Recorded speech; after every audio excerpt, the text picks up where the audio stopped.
Pare! Oh! Dami nyo ah. Saan ba kayo galing? Mga kliyente ko eh. Punta sila sa USA. Kliyente? USA? Teka lang. God have mercy upon us.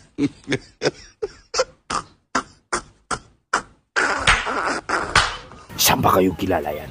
Sa palengke po namin siya nakilala. Tapos, ano sabi sa inyo?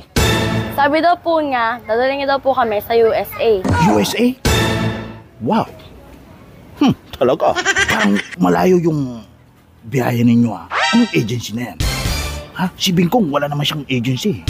At may karoon naman ng binayad niyo dyan. Tagwa 100 kaming lahat, bali 400. 400? Lahat kayo? Mura lang yun ah. Mura talaga yun. USA? Chay!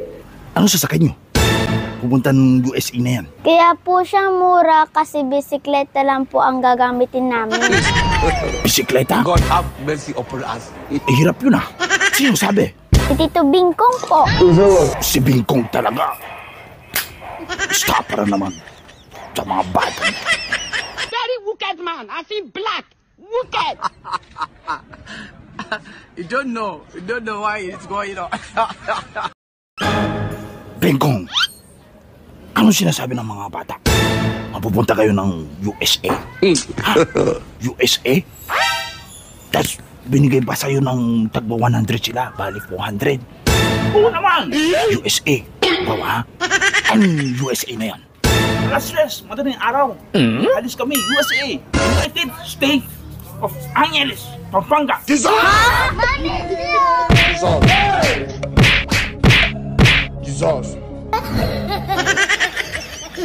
Huwag mo naman scroll, like, and share, and subscribe. Basman TV. Salamat! Basman TV, subscribe.